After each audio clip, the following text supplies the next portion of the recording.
Selain terkenal dengan fashion yang mendunia, Perancis juga memiliki berbagai produk perawatan diri dan kecantikan yang sangat populer. Pendapatan Perancis di segmen kosmetik tahun 2021 ini mencapai 2,5 juta US dollar. Pasar tersebut diharapkan tumbuh sebesar 4,95% setiap tahunnya.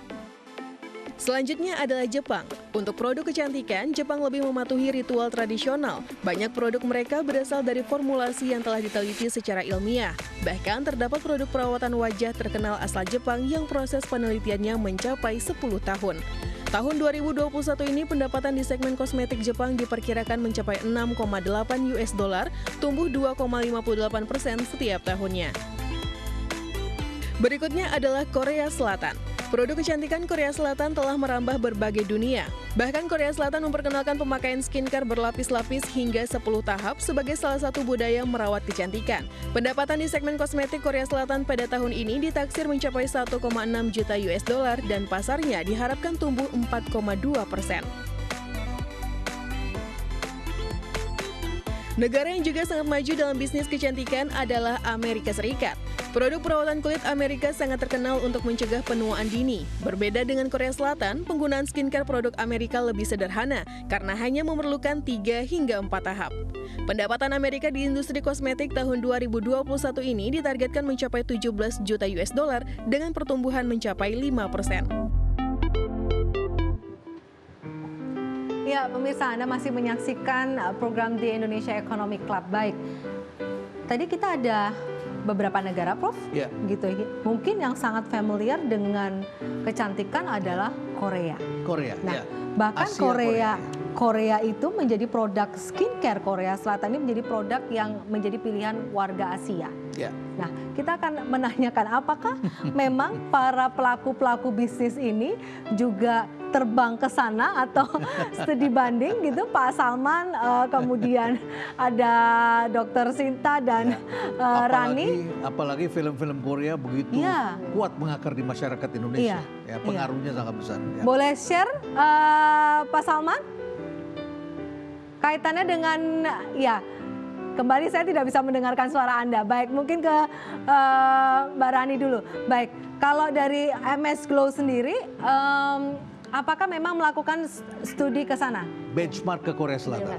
Itu benar banget sih, MS Glow. Awalnya memang kita hobi banget, suka banget sama kulit yang namanya kulit Korea, ya bener nggak? Itu karena film-film Korea atau karena apa? Happy ngelihatnya gitu loh, happy, terus ngelihat mereka glowing, bercahaya, terus mulus-mulus ya kan. Kita jadinya, mereka pakai apa sih gitu awalnya. Tapi kita lihatnya ke bisnis gitu loh. Mereka pakai apa, ya kita pasti beli terus kita suruh R&D-nya bagaimana caranya biar bisa buat seperti itu. Itu paling sering Rani lakuin. Karena selain Korea juga ada Thailand. Jadi ada 2 negara yang Thailand juga ada 2 negara yang jadi brand match kita, karena kita ngelihat mereka lagi booming apa, kita udah harus punya Prof gitu. Pak Salman, apakah Wardah juga melakukan hal yang sama dengan MS Glow? Jadi memang kita punya tim R&D yang sangat passionate ya. Jadi kita melahirkan 250 produk baru tahun lalu. Jadi saya masih ingat ini diawali dulu waktu kita datang ke exhibition di Paris, itu memang Paragon yang pertama datang gitu.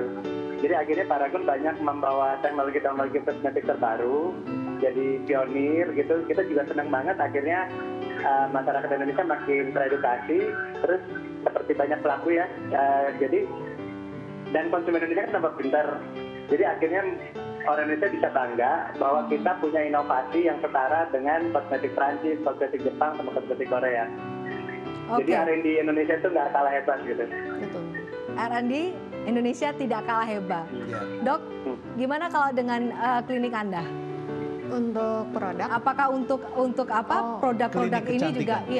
Memang rata-rata Korea loh, Bu. Korea ya? Korea, tapi untuk basic selain Korea kita ke arah Amerika ya, sama Paris. Amerika dan Paris. Filler dari sana. Eropa ya? Ya, Eropa. Nah pertanyaannya adalah, pada saat semua pelaku di Indonesia mengatakan bahwa bisa bersaing, kemudian ada peluang dan terlihat bahwa ada bisnis di sini. Betul, uang gitu ya. Ada uang, Tetapi apakah menjadi pertanyaan, apakah bisa bersaing dengan produk-produk Korea? Apakah ada strategi khusus Karena kan kadang-kadang produk Korea juga bukan kadang, banyak produk Korea yang juga sudah mulai masuk di Indonesia. Betul, strateginya bagaimana, Pak Salman mungkin? Ya, jadi strateginya kita harus bisa mempelajari misalnya kulit wanita Indonesia seperti apa. Jadi kita sering sekali punya punya produk yang ketika di-review malah lebih bagus dari Korea gitu, karena kita lebih ngerti, kita bisa riset lebih dalam, kita bisa dapat feedback yang lebih cepat. Dan ini menurut saya itu berkat konsumen Indonesia yang smart dan cerdas juga sih. Jadi mereka sering banget kasih feedback positif terhadap produk-produk Indonesia gitu. Persaingan dengan industri global bagaimana Pak Salman?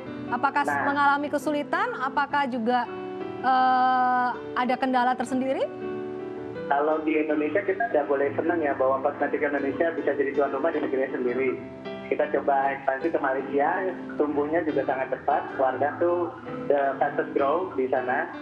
Nah kita coba cari pasar yang sangat mirip sama Indonesia dan berkembang tahap demi tahap gitu. Prof Renat, kalau melihat dari statement-statement para pelaku ini, berarti kan daya tahan industri kecantikan dan di tengah persaingan global yang cukup ketat ini memang sedang terjadi. Iya betul, karena begini, kalau kita bicara tentang produk perawatan, itu adalah produk yang berisiko tinggi sebetulnya bagi konsumen. Berisiko tinggi, karena kalau kita beli sabun mandi, kita hanya hitungan detik kita sudah bisa putuskan. Tapi kalau kita bicara perawatan muka, perawatan tubuh, pasti kita berhati-hati. Dan konsumen sangat berhati-hati dan ingin tahu siapa yang membuat produk itu. Jadi walaupun namanya Korea itu terkenal, tapi kita nggak tahu siapa di sana Korea, gitu kan? Sehingga di sini ada brand yang dibangun oleh teman-teman, ya, pelaku usaha lokal, dan kemudian akhirnya mereka bisa merumuskan produk seperti apa dan mereka berkomunikasi dengan masyarakat Indonesia. Terlebih lagi karena iklim kita juga berbeda. Jadi iklim kita tropis dan agak basah. Kalau kita bicara tentang Eropa, mereka agak dry, Amerika dry, begitu ya. Jangan-jangan baru dibeli saja sudah pecah barangkali di sini, begitu ya. Kalau kita iklimnya kan lebih basah, ya. Nah, karena lebih basah, saya kira tentu harus mengenal benar-benar apa yang dibutuhkan oleh masyarakat Indonesia. Oke, yang menjadi pertanyaan lagi adalah dokter, kalau misalnya bicara masalah pemilihan produk, tadi Prof Renat menyinggung bahwa kita harus lebih berhati-hati karena kaitannya dengan wajah, begitu. Tidak segampang kita membeli produk sabun mandi gitu.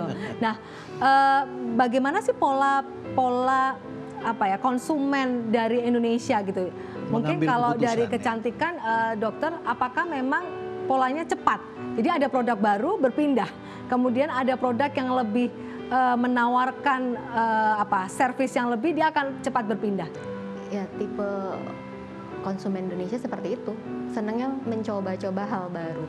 Mencoba-coba hal baru. Dan mereka gampang sekali terkena iklan misalkan before after gitu ya. Ternyata belum tentu kan produk itu bisa sama mereka gitu.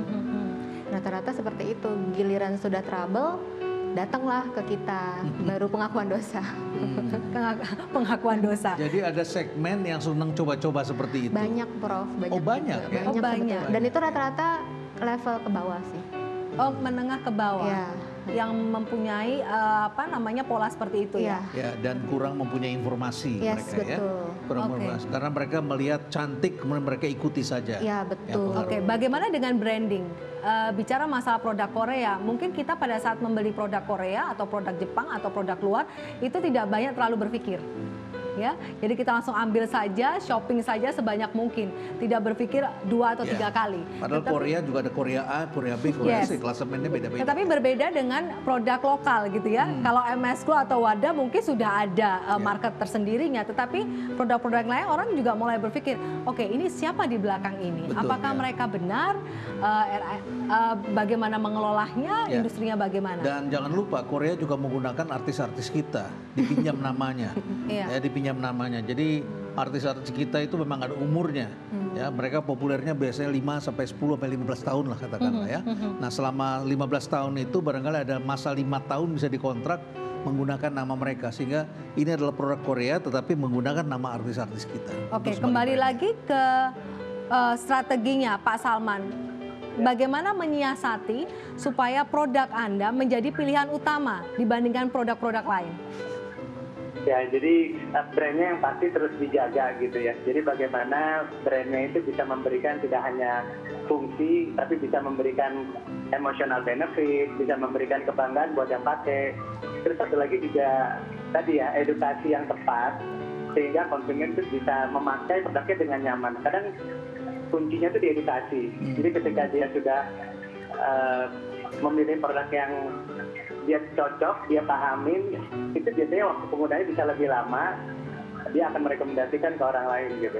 Saya sangat mengenal Wardah ini hadir di setiap kampus-kampus gitu untuk memberikan edukasi. Ini bagian dari CSR Wardah. Bagaimana dengan MS Glow? Apakah memang strategi itu juga diaplikasikan di MS Glow?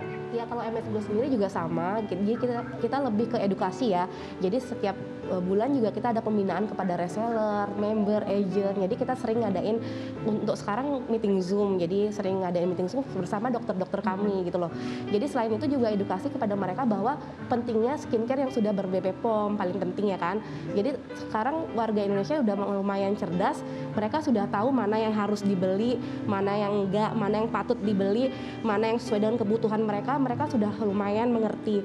Jadi ya kebanyakan customernya kami juga orangnya juga udah lumayan panjang, maksudnya sudah aware juga dan sudah menjadi customer setia kita gitu loh. Iya, semakin menarik Prof. Ya, kita nanti akan belum melanjutkan. kita bicara tentang teknologi ya. Iya, di segmen terakhir kita break terlebih dahulu. Ya, baik. Dan pemirsa pastikan Anda tetap bersama kami.